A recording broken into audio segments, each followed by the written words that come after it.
मित्रों, इस वीडियो के पहले भाग में हमने कारको भावनाशाय पर में बात की और उससे जुड़े भ्रम को दूर करने का प्रयास किया। हमने बताया कि कारक अपने आप में किसी भाव में उपस्थित होकर उस भाव का नाश नहीं करता, न ही उसके फल को बढ़ाता है। फल के घटित या न घटित होने, घटित होना या न घटित होना इस बात पर निर्भर करता है कि उस स्थिति में उस भाव पर जहाँ उसका कारक विद्यमान है उस पर सबल अशुभ प्रभाव पड़ रहा है या सबल शुभ प्रभाव पड़ रहा है। क्योंकि कारक की उपस्थिति के कारण भाव क्षेत्र जो है उसके दो मूल तत्व भाव और कारक एक साथ जुड़े होते हैं और 66% वहाँ ये रहता है। फल की संभावना घटने की या न घटने की हो जाती है, जो शुभ या अशुभ प्रभाव के ऊपर निर्भर करता है। इस बात को थोड़ा ज़्यादा विस्तार दे करके गुरुजी भसीन साहब ने अपनी पुस्तक होड़ा शतक में दूसरे ढंग से रखा, जो ज़्यादा अधिक स्पष्ट और तार्किक लगता है और है भी, ऐसा होता भी है। हमने कई कुंडलियों में इसे लगा कर देखा भी।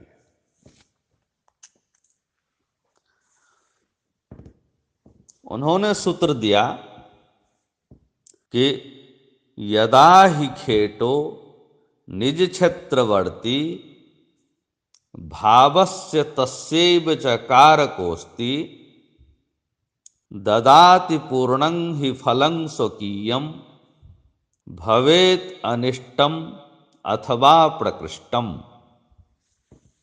जब किसी भाव का भावेश अपने ही घर में हो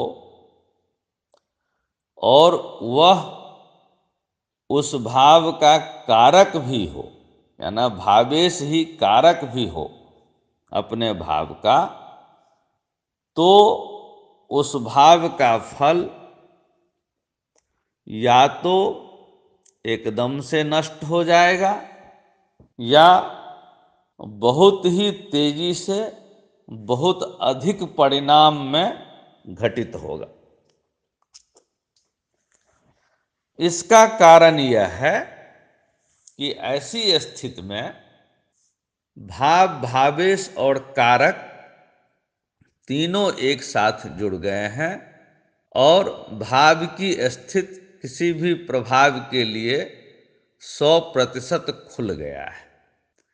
उदाहरण के लिए हम इसे ऐसे समझें कि मान लें मेष लग्न में सप्तम भाव में शुक्र विद्यमान हो, तो यहाँ सप्तम भाव जो तुला राशि है वह, इसका स्वामी शुक्र और दाम्पत्य जीवन का कारक शुक्र तीनों इकट्ठे हो गए हैं, तो दाम्पत्य जीवन जो है वह 100% खुल गया है उस पर पड़ने वाले शुभ या अशुभ प्रभाव के लिए।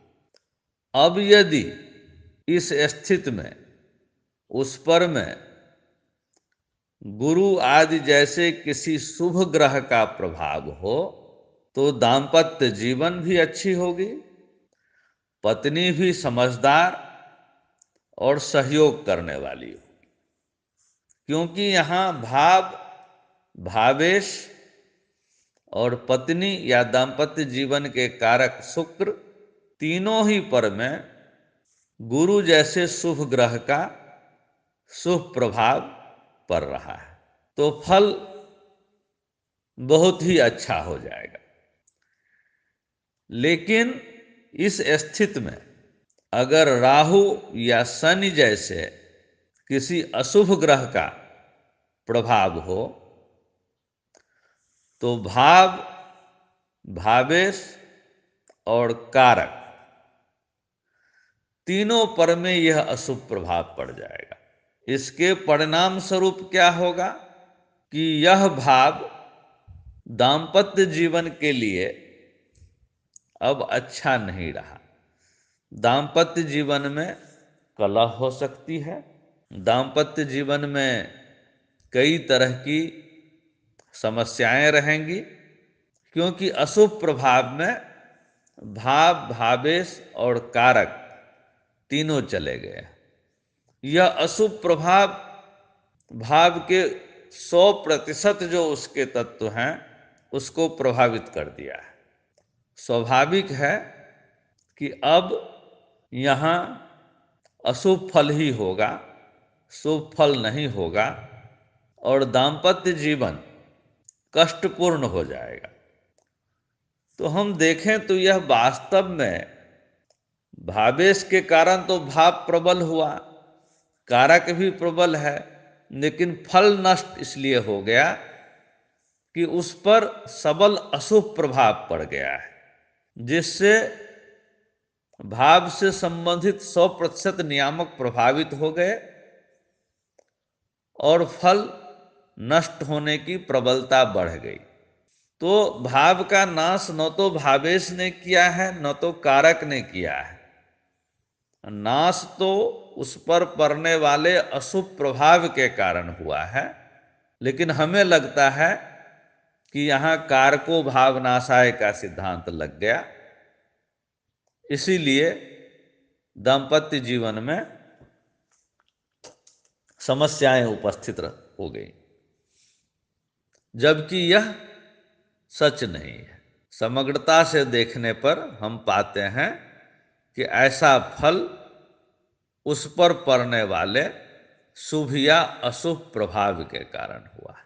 इसी प्रकार मेष लग्न को ही हम लें और चंद्र चौथे घर में हो तो मां से संबंधित बातों के लिए भाव, भावेश और कारक तीनों इकट्ठे हो गए।